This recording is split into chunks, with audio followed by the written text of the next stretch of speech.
닥터 포스터 이앤드 이종수. 닥터 포스터 시즌2는 2017년에 방영이 되었다. 원래 모티브는 그리 스로마 신화의 메데이아에서 가져왔다고 했다. 첫 번째 1편은 이혼 후이 9년이란 제목이었고 2편은 음모와 계략, 3편은 아들의 일탈, 4편은 불신의 올감이, 5편은 가족의 비극이었다. 사이먼은 2년 후에 파민스터시로 다시 돌아온다. 그리고 파티를 연다. 그러면서 아들과 지인, 친구 등을 초청한다. 포스터는 자신의 환자인 이와 데이트를 즐긴다. 파티에 간 아들이 신경 쓰여 결국 둘이서 파티장인 사이먼의 집으로 간다. 사이먼은 엄청난 부를 축적해서 100만 달러를 호가하는 수영장 딸린 집에 이사를 온 것이 다. 둘은 2층 부부 침실에서 만나 설전을 벌인다. 그리고 아들 톰에게 하라고 준 선물이 톰의 방에 그대로 있자 그것을 케이트에게 전한다. 용했던 포스터의 생활에 파란이 일게 되는 순간이다. 어느 날 집으로 사이먼이 찾아오고 그는 아들을 데리고 간다. 파티장에서 어떻게 아들을 구워 삶았는지 알 수가 없는 노릇이다. 하루아침에 아들을 잃게 된 젬마는 닐에게 접근해서 사이먼의 내막을 파헤쳐 온다. 그것은 그가 장인으로부터 투자금을 일부 받았고 그것을 미국 세일가스 회사에 투자해서 대박을 쳤다는 것이다. 아들이 어떻게 아빠의 설득에 넘어갔는지는 알아내지 못한다. 그러면서 또한 자신의 여러 가지 상황들이 다 사이먼에게 들어가다는 것을 눈치채게 된다.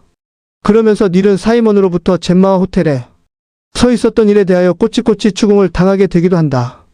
포스터는 진료소의 최고 수장이 되었다. 포스터는 아들의 친구들과 접촉해서 어떻게 아들이 아빠 집에 들어가게 되었는지 연유를 캐물었으나 뾰족한 답변을 얻지 못한다. 사이먼은 이제 자신은 죗값을 치렀으니 이번에는 젬마 차례라고 하고 그녀를 파민스터에서 몰아내겠다고 호언장담한다. 젬마도 사이먼과 케이트를 파민스터에서 몰아내기 위해 골머리를 쌓았는다. 젬마는 아들이 자신이 비번인 날에 동료 의사에게서 진료를 받고 가자 그녀와 저녁자리를 하면서 아들의 진료 내용 등을 캐내게 된다. 그리고 그녀가 자신의 비밀을 사이먼에게 알려준이라는 것도 알게 된다. 그녀는 사이먼과 대학 동창이었다. 젬마는 자신의 환자이자 아들 톰의 선생님인 이와 사귀게 되고 같이 식사도 하고 나이트도 같이 가는 사이까지 발전한다. 젬마가 나이트에서 나오는 순간 그녀 앞에는 사이먼이 나타나 진을 찍고 사라진다. 아들이 학교에서 폭행 사건을 저지르고 사이먼과 젬마가 학교로 호출된다. 아이는 아빠의 집들이 파티에서 한 여자아이를 집적거리다가 미수에 거쳤는데 이로 인해 연적관계에 있는 아이와 툼을 하다 폭행까지 이르게 되었다. 사이먼은 아들은 전학시키려 하고 메일까지 보낸다. 아들은 전혀 전학할 마음이 없다.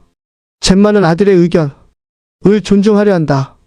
아들의 문제를 협의하던 과정에서 자연스럽게 젬마의 집으로 가게 되고 저녁 식사까지 이어진다.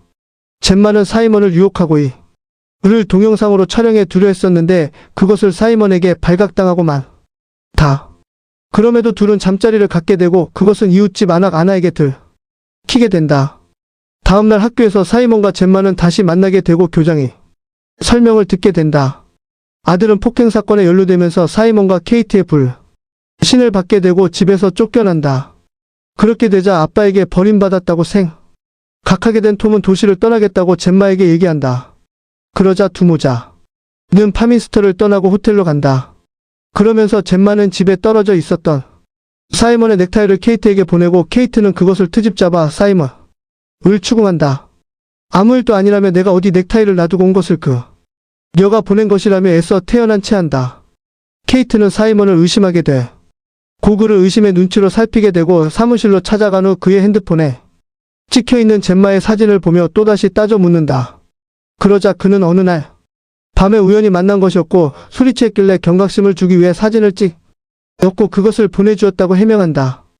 우연히 길을 가던 중에 젬마의 동료 의사를 만난 케이트는 그녀에게서 젬마의 집이 부동산 매물로 나왔다는 사실을 알게 되고 그곳으로 찾아간다. 그리고 그녀의 소재지를 알게 돼 곧 찾아간다. 그리고 넥타이 등에 관한 내용을 캐묻게 되고 그 자리에는 자신의 부모님도 나타나게 된다. 젬마는 사전에 수지 케이트 모에게 충분히 사이먼의 거짓 불응 등에 관해 설명을 해둔 상황이었다. 그러자 케이트는 오히려 선수를 치고 그날 밤의 잠자리 등에 관해 사이먼이 실수였다고 고백을 했고 용서를 구했다고 선제 공격을 날린다. 케이트는 저녁에 사이먼을 추궁해서 그날 밤에 일을 캐낸다. 그러자 사이먼은 실토를 하고 용서를 구한다.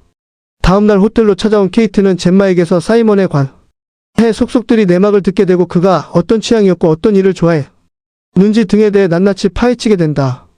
청바지, 부츠, 찰랑대는 긴 머리 등 그 취향의 뿌리는 젬마에게서 시작되었다는 식이다.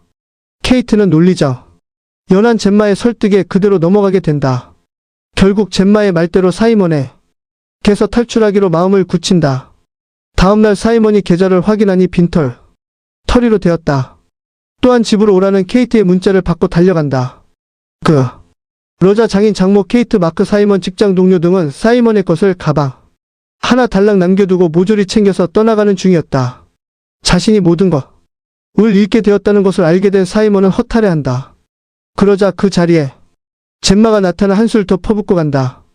호텔로 돌아가라는 것과 이제 당신이 떠날 차례라고 충고한 것이다.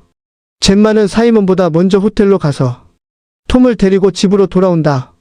호텔로 갔다가 허탕을 친 사이먼은 집으로 와서 대문가에 죽친다. 톰이 가서 문을 열고 아빠와 대화를 나눈다.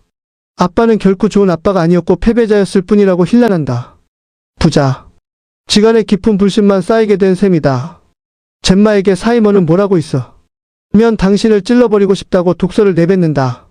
동료 의사의 결혼 후 회합을 갖는 두 가족이 식당에서 식사를 하는 자리에 사이먼이 나타나 회방을 놓는다.